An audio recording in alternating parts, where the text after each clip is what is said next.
ஐயோ, நானா எங்க கத்துக்கிட்டேன்? அது எனக்கு டியூட்டில சொல்லி கொடுத்தது. டியூட்டியா? டியூட்டியா?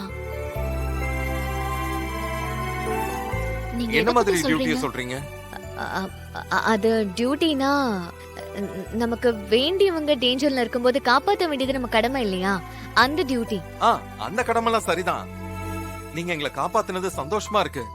ஆனா அதே சமயத்துல கொஞ்சம் சந்தேகமாவும் இருக்கு. சந்தேகமா? என்ன சந்தேகம் உங்களுக்கு? நமக்கு வேண்டியவங்க திடீர்னு ஜேம்ஸ் பாண்டா சூப்பர் உமனா மாறி நிக்கும் போது நமக்கு சட்டுன்னு ஒரு சர்ப்ரைஸ் ஒண்ணு வரும்.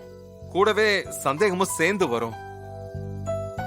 ஆமாங்க, நீங்க ஃபைட் பண்றத பார்த்தப்ப எங்க 2 பேருக்கும் அது சர்ப்ரைசிங்கா தான் தோணுச்சு. எங்களுக்கு ஒரு டவுட் இருக்கு. இசை, இந்த டவுட் எல்லாம் ரொம்ப ஓவர். நான் காலேஜ்ல படிக்கும்போது கராத்தே கத்துக்கிட்டேன். என்சிசில எல்லாம் இருந்திருக்கேன். ஒரு கிரேஸ்ல இந்த மாதிரி ஃபைட் பண்ண முடிஞ்சது. That's all. என்ன சிவா? ஆமா. ம். அப்படியா? காலேஜ்ல கத்துக்கிட்டது இன்னும் ஞாபகம் இருக்கு. அது ஓகே. ஆனா இந்த ஃபிட்னஸ் இது எப்படி சாத்தியம்? தொடர்ந்து ஒரு ட்ரெய்னிங் இல்லாம இப்படி ஒரு ஃபிட்னஸ மெயின்டைன் பண்ண முடியுமா? அதான். என்ன விஷால், நீங்க இவ்ளோ டவுட் பண்றீங்க? ஐலி, நீங்க ஒரு சாதாரண குடும்ப பொண்ணா இருக்க வாய்ப்பு இல்லைன்னு எனக்கு தோணுது. அதான் என் டவுட். காமெடி பண்ணாதீங்க Vishal. No no, I'm serious.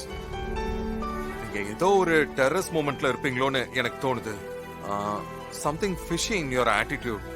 Show, ஒரு பொண்ணு ஃபைட் பண்றது தப்பா? அதுக்காக இப்படி எல்லாமா டவுட் வரும் உங்களுக்கு? ஃபைட் பண்ணத வச்சு மட்டும் நான் இத சொல்லல ஐலி. வேற காரணமும் இருக்கு. வேற காரணமா? என்ன வேற காரணம்? உங்களோட கன் எங்க?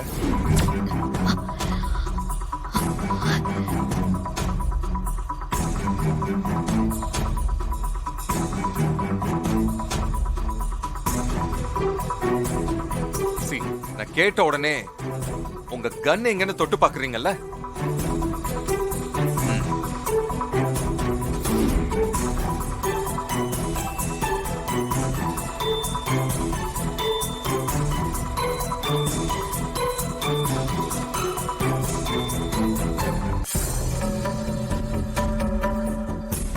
இது உங்க கன் இல்லைன்னு சொல்லி சமாளிக்கவும் முயற்சி பண்ணாதீங்க.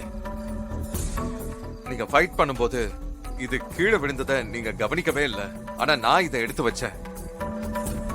இப்ப சொல்லுங்க, இப்படி ஒரு அட்வான்ஸ்டான கன்னை வச்சிருக்கிற நீங்க ஒரு சாதாரண பொண்ணா இருக்கவே முடியாது.